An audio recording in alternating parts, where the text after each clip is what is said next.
Welcome to the Service Safety and Security Podcast with Dr. Steve Albrecht. I am the very same Dr. Steve Albrecht, and this podcast is sponsored by Library 2.0 and produced by the founder of Library 2.0, the other Steve Hargadon. So my topic for this half hour is bullets and books and bomb threats and what we can do to manage fear, especially fear of threats that may have come from patrons or anonymously inside the library experience. So I've got a lot of background in this, been doing it for a long time, over 30 years now, and I have some strong feelings about things like bomb threats, and I also want to talk about a story which happened in Kalispell, Montana, just recently in the first week of August of 2022, so we can look at that and kind of figure out what your library's response would be and what your response would be as an employee then faced with this situation, which I'll talk about in just a moment. So let me first start by saying that different strokes for different folks means that your response to threatening situations is not my response and vice versa. But there are some lessons to be learned about how people make threats and the difference between people who make threats, which are public and verbal and in your face and intention getting and provocative and scary, versus people who don't. In my experience, and this is based on a model called Hunters versus Howlers, which comes from a group I belong to called ATAP, the Association of Threat Assessment Professionals. We refer to people who howl. They draw a lot of attention to themselves. They want to scare people. They want to be provocative. They want to frighten folks in the workplace, in public situations. Oftentimes they're taxpayers, library patrons, customers, that type of thing. The other end of the spectrum is people we call hunters, who do not threaten the targets directly, who do not draw attention to themselves, oftentimes engaging in stealth behavior. Those are the ones that end up showing up and wanting to hurt somebody, especially fatally. So when we look at workplace violence situations, mass attacks around the country, we've seen plenty of examples where this person just shows up. They have an agenda, which is a covert, hidden agenda, which they use themselves, that anonymous thinking where they don't draw attention to themselves in terms of making threats other people could diagnose or figure out what they mean by that. Those are the ones that are most dangerous. The good news is most of the people we deal with, especially in the library world, taxpayer contact world, are howlers. They want you to be afraid. They want people to be frightened of them. They want to draw negative attention to their behavior. They have a variety of motives for this: attention getting, low self-esteem, immaturity, mental illness, drug and alcohol use. There's lots of reasons that they do this. So let's talk about a case that happened in Kalispell at the first week of August, and it was just broken in this paper called the FlatheadBeacon.com is the website, and written by a reporter named Micah, Michah Drew, Drew, in the FlatheadBeacon.com. This is August 29th, 2022. Library sees resignations following bullet-riddled books. The subhead of this piece is former staff cites concerns over personal safety as reasons for leaving. Two longtime library staffers or library advisors have resigned from their posts due to perceived threats to their safety after several bullet-riddled books were dropped off at the library earlier this month. A third employee who had previously planned to retire this year also mentioned safety concerns upon leaving.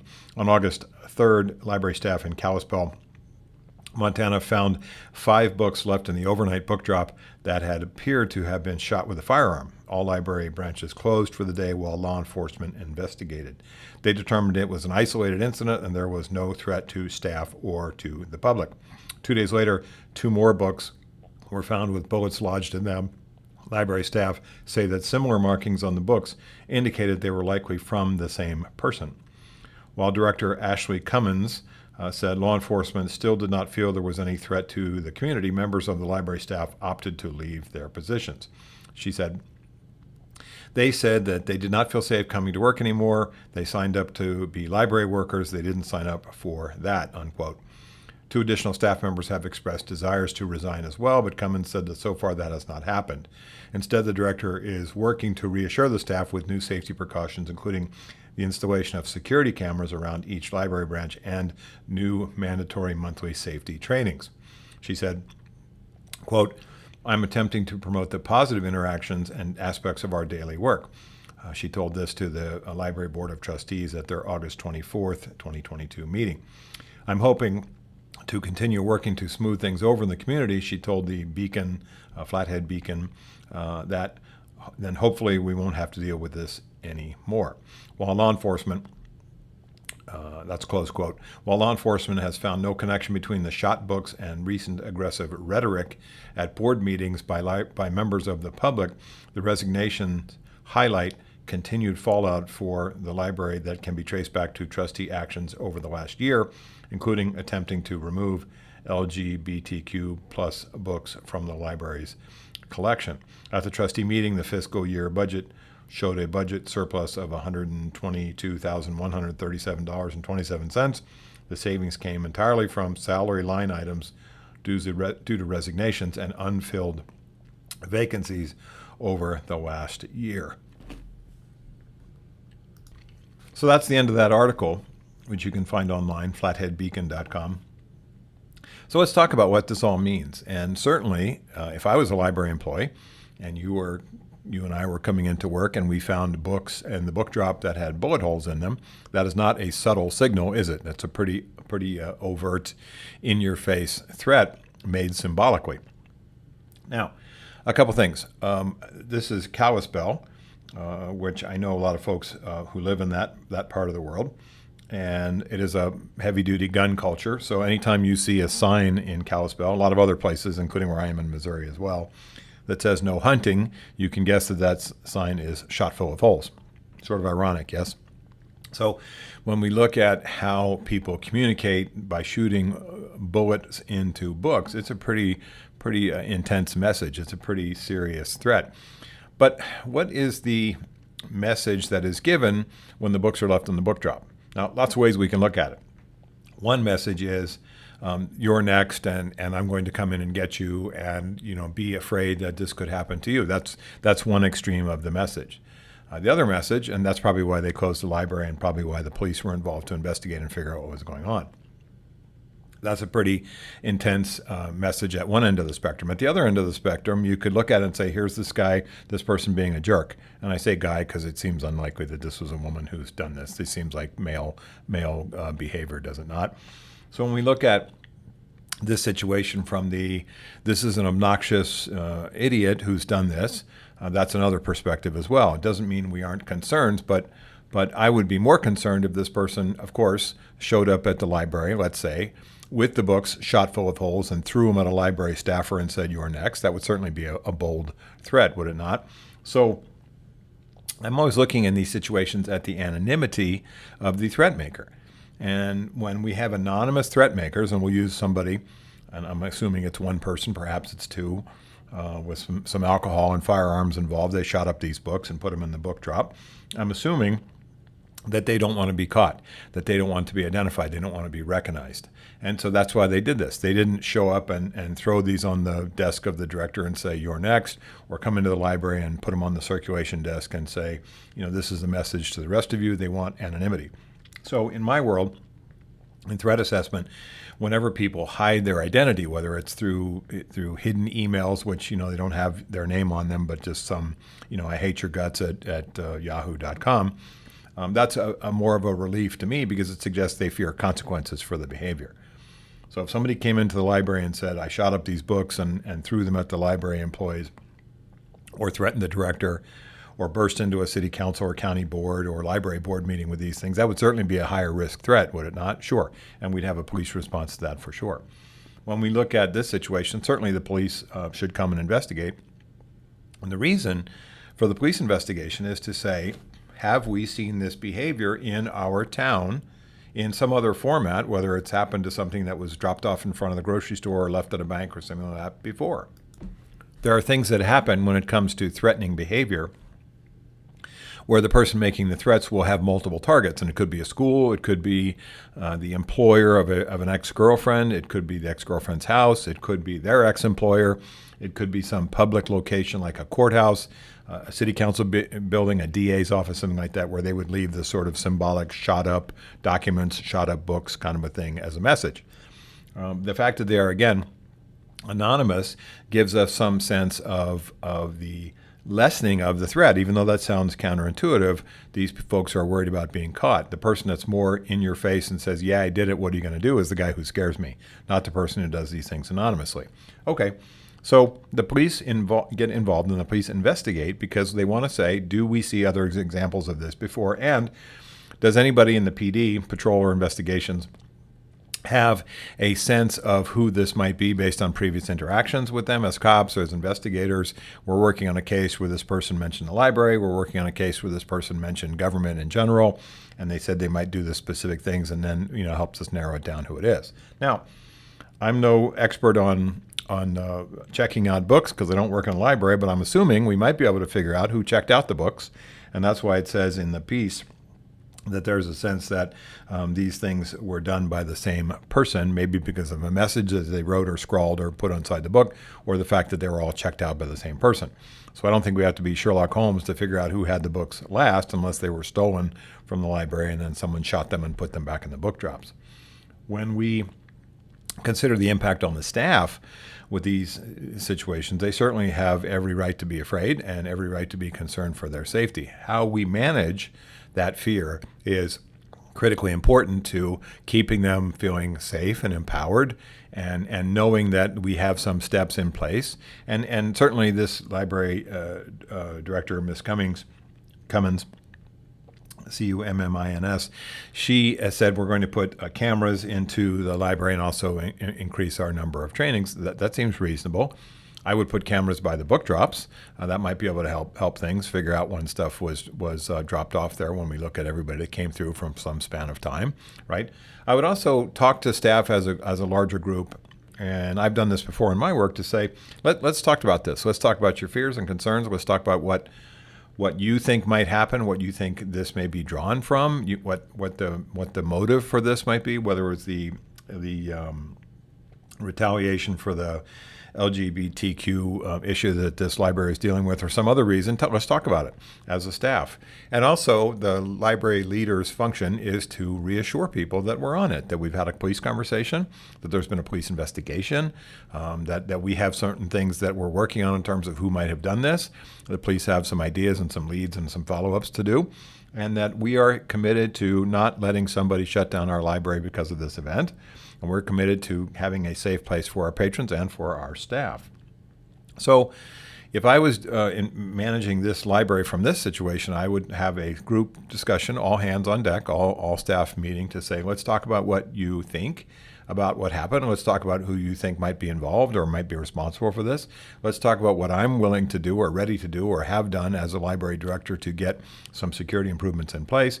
Let's talk about being vigilant as employees to pay attention to threats or behavior that you would think may be connected to this event, that you may hear some gossip or some scuttlebutt. Somebody may talk about someone they know that did this, or they may be the person that leaks out the fact that they did it because they want to be provocative and they want you to know it's them so that you can be afraid. Those things may happen. So I'm always of the mindset that we don't keep these things quiet, that we share this information with each other so that there's transparency and there's a sense that we can all come up with some solutions and we can all provide some information which could be useful for the cops and for the library director to figure out who's responsible for this and what to do next. Because you may have heard something that your colleague did not, you may have seen something that your colleague did not, and vice versa. The collection of little puzzle pieces or mosaic tiles put together can give us a much clearer picture as to what went on, who did this, and what our next steps are. So if I look at the situation in Kalispell, would I say, would I have closed the library? Well, perhaps I would have closed the library for the morning and had a staff conversation and said, here's what we're doing with the police department, and here's what they've done so far, and I'd open up in the library in the afternoon. Or if that's not possible, then I would have closed the library for one day, but then back at it the next day, because not that I don't care about employees, but we want to say to the public, and we want to say to this potential threatener, this perpetrator, this person who did this, that we're not scared and we're not going to shut down because of you. And we're not going to let you dictate our opening and closing. And we're not going to let you dictate our function as a business. And we are a business which has a duty to continue to provide services to the public. And we are a business that has a right to operate. Whether this person disagrees with our our social causes and social issues that we're bringing to attention in the library. So what? We have the right to operate our facility in a safe way, and you can't shut us down with fear and threats. So in terms of the staff members leaving, of the people that retired or quit, I get it. Sometimes you are at kind of a crossroads in your own thinking about your safety, or you're in a crossroads and for your own thinking about your employment.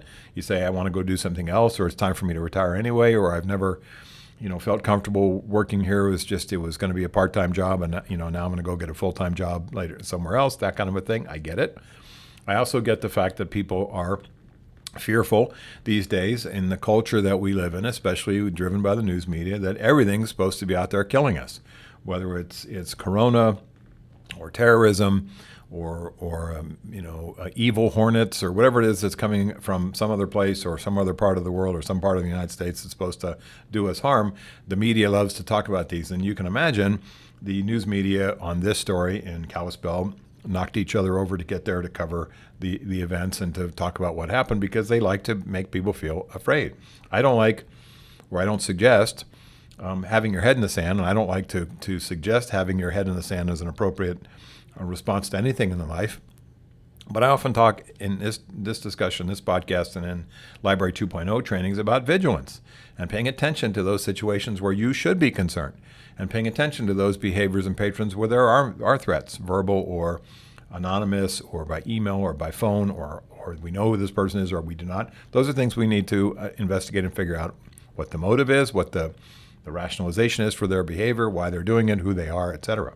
But I also believe that we should not be shut down by somebody making a phone call for like a bomb threat, which I'll talk about in just a second, or somebody sending an email, which makes a threat that seeks to shut us down.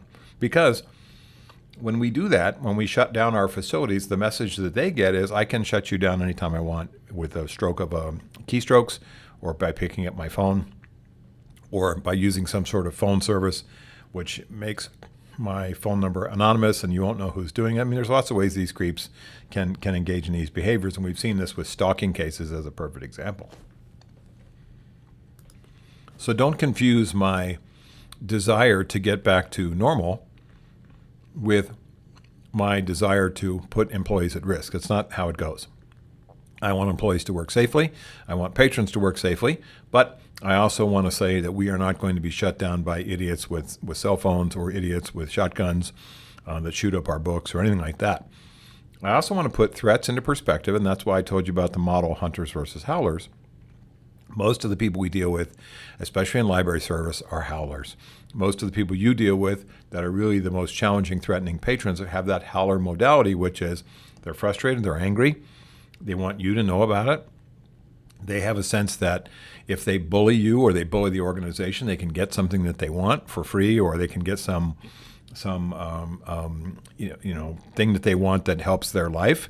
They also know that by making people feel afraid, they can feel important, and this sort of tickles their narcissistic entitlement.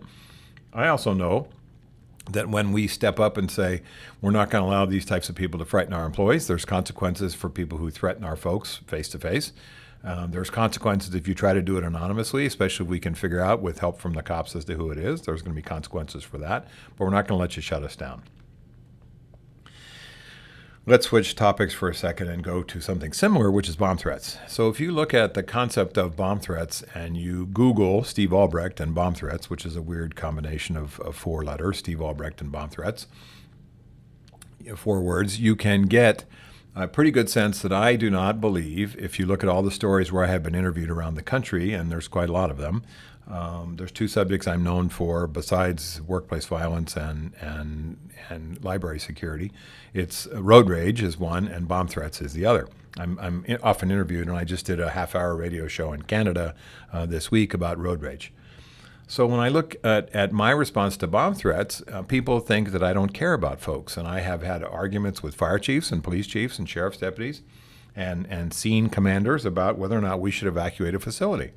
And I say, yes, if there is a suspicious package or device that a reasonable person would think is a bomb, by all means, we evacuate the facility. But if it looks like someone's bologna sandwich and an apple and a can of soda in the bag, I'm not evacuating the facility for that. What happens oftentimes in bomb threats is it's made by a howler, oftentimes a person with mental health issues, or a kid, or somebody who has tremendous revenge orientation towards the facility. They're an ex-employee, they're a current employee who's upset, they're an ex-employee who was terminated or disciplined, they're a patient at a healthcare facility who didn't get the meds that they wanted or didn't get seen by a doctor in a timely way. There are people that simply like to disrupt functions and events. And I remember a case that happened in Canada. There's other bomb threats besides the United States, in Canada as well, where they had this gala for cancer research, and it was a black tie, ball gown affair, where lots of community leaders in this particular Canadian city and rich folks spent lots and lots of money. I think the total fees to get in the door and get a table at for the chicken dinner was like millions of dollars, and they canceled the night of the event. They canceled it because they got a bomb threat. Well, they searched this entire large ballroom facility, and of course they found no bomb. Now people say to me all the time, especially even cops, but especially people that don't understand the hunter and howler modality, well, of course they had to shut it down. Of course they had to evacuate. Of course they had to search the building. There was a bomb threat. What about the liability? And then I always say the same thing. Okay, I hear that. Tell me an example where someone made a bomb threat followed by a bomb going off.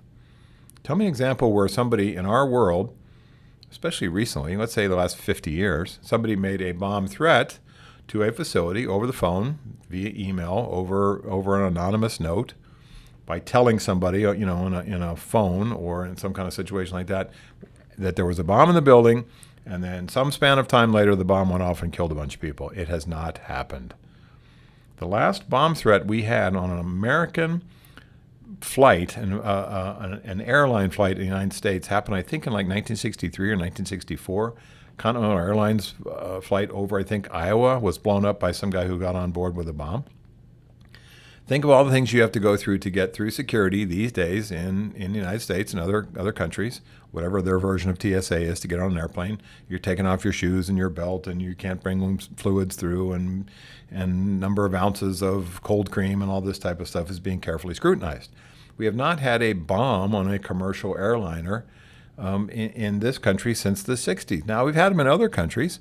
Richard Reed, the shoe bomber, and places like that, and there was some case of a suspect in the Netherlands, and that's happened in other countries. But we have vigilance here, we have security here, we have TSA here, we have air marshals here. We don't have people getting on board planes with bombs. And whenever, and I've seen this many times, an airline gets a bomb threat, and they will oftentimes publicize it because it'll go out over the police radio, which the news media listens to, or somehow somebody in the airline will leak it. And the news media shows up and says, what are you going to do about flight 1604, which is going from Dallas to Los Angeles, and had a bomb on board? And they say, we diverted the flight, and we pulled over in Tucson, Arizona, and we searched the plane. Well, guess what happens every single time when they search the plane? They find nothing. Steve, of course they have to pull over and land and search the plane. Their lives at risk. I get it. But I also am looking at risk based on the fact that we have not had bombers bomb United States airliners. And when we look at stopping a flight, landing in another city, not the destination city, having a sheriff's deputy or some cop or somebody from the bomb squad, alcohol, tobacco, firearms explosive, put on a 120-pound bomb suit in 95-degree heat and come on the plane and search the entire thing, or bring a bomb dog onto the plane and evacuate everybody off the plane and search the entire thing and find nothing, and then load everybody back on the plane and fly to the destination city after a 4-hour delay of all these things. It's wrong. Now, of course I want to save people's lives. Of course I want to be vigilant. You know who I would talk to about a bomb threat on an airliner? I would talk to the flight attendants. I have worked for airlines before, and I know that there are safety seals on the planes. I've worked for Boeing as a consultant. I know what goes on in Boeing airliners. There are safety seals. The flight attendants look at all the nooks and crannies on the plane as they are coming on board themselves to make sure all the stuff that they have loaded, snacks and food and water and supplies and fire extinguishers, are all in place. They do that. They look through the plane every single time. I trust their judgment. I trust the judgment of the pilots, who also communicate with the flight attendants to say, is there anything going on with the plane that we need to know about? We'll look at the outside, the engines and the wings and the ailerons and the tail and all that kind of stuff. You tell us what's going on inside the plane. And if there were any security discrepancies, they would talk to each other and to the pilots and to the maintenance crews and even to airport police to say, here's what's going on with this plane that we have concerns about. We're not going to fly with it. That doesn't happen. What happens when the news media gets a hold of a bomb threat on an airliner, a United States airliner, and they publicize that this plane diverted and landed and was searched, what it tells the bomb threat maker is, yep, I did it again. I shut down a commercial airliner. I shut down a billion-dollar business. I shut down a multi-billion-dollar industry with a phone call, with an email. I'm not saying we don't try to catch these people. I'm not saying we don't try to look for every way to capture these folks based on their electronic footprint or their behavior that matches some profile that we've seen before of people that do this type of stuff, and put them in jail or put them in prison. But I am saying, let us be reasonable in how we respond to things that are not actual threats, where they're taking place, where the danger to body and soul is immediate, as opposed to something that could happen. Bomb threats are made by bomb threat makers. Guess what bombers make? Bombs. In no example do we see either the Unabomber or the Oklahoma City bomber at the Federal Building or the Boston Marathon brothers that blew up the Boston Marathon. In any of those cases, did we see any prior warning to the bomb being made as a bomb threat and then detonated? It did not happen. There was no bomb threat. There was just the detonation of the devices. What that tells me is bomb threat makers make bomb threats, bombers make bombs. And here's the sad part. We don't know about bombers making bombs until they detonate the device. We do not find bomb threats with an actual device in this country. We just do not. We just do not. That doesn't mean I'm not trying to arrest these people who make bomb threats. That doesn't mean I wouldn't search the facility. That doesn't mean I wouldn't bring in sheriff's deputies or dogs to search the facility or PD officers to search the facility. I've searched facilities. We use a three-way method called ground to waist. That's where we look first. Then we look waist to head height. That's where we look second. And then we look head to ceiling. That's where we look third. Using the toes to top of the ceiling approach like this, you can search a building pretty quickly and figure out if there's an actual device. Well, in every bomb threat case I ever was at when I was a cop, there was no bomb found. Now, lots of people make bombs in their garage and blow themselves up. We see alcohol, tobacco, firearms, or sheriff's department employees going to high schools for ice bombs, dry ice bombs. We see the after effects of somebody messing around with a bomb in their garage and blowing themselves up. But we do not see bomb threats followed by a bomb in this country. I will do my very best to figure out who did it, but I'm not going to shut down the library. I'm not going to shut down a school. I'm not going to shut down a city government office. I'm not going to shut down a gala in Canada over a threat made over the phone or through somebody else or through some type of electronic means because of some bomb threat guy wants to shut down our business. I will not do it. When I look at these subjects from a threat assessment perspective, we all take risks. Getting in your car, getting on the bus to go home, walking across the street to get from point A to point B, there's always risks involved. I'm not a crazy person. I'm not a risk taker. I am careful. I am a pragmatist, but I'm also a realistic person. Realist is not a right word. The function of a bomb threat investigation is not necessarily to find a bomb. The function of a bomb threat investigation is to find out who made the bomb threat. If we find a package, a device with wires and oozing and ticking and leaking and hissing, if it has chemicals oozing out of it, if it smells like chemicals, if it is something that has an obvious device and a timer attached to it, if it looks like it's attached to something that could obviously blow up like sticks of dynamite or things like that, then we call the bomb squad. We call the fire department, the sheriff's department. We evacuate the facility as safely and quickly as possible and let them do their work. Absent of a device, I will not evacuate a public facility. If that's what the PD or the sheriff or the fire department wants to do, I'm going to talk to them about it and say, give me the reasons why we're going to do this. And don't just say because we have to. And don't just say out of the caution that we need to take. And don't just say because, we don't want to be wrong. Those are not good devices or pieces of information to follow based on the fact that something horrible could happen. Well, something could horrible happen every single day, but we still keep going in this country. We still keep functioning and operating as a business and as an entity like the library. So when I think about what happened in Kalispell, I get the response by the staffers who were afraid, and that's a pretty provocative fear of having books shot up and left in the book drop. I get it. I'd be more concerned if we knew who exactly where this person was who did it because they made themselves visible to us. If they did it in a provocative way where they showed up and threw the books at us or something like that, or tossed them on the floor in front of the circ desk and said, now what are you going to do about it? I'd be tremendously concerned about what this person's motive is and wanting them to get them arrested. But when we look at these anonymous threats like this, I want us to have courage.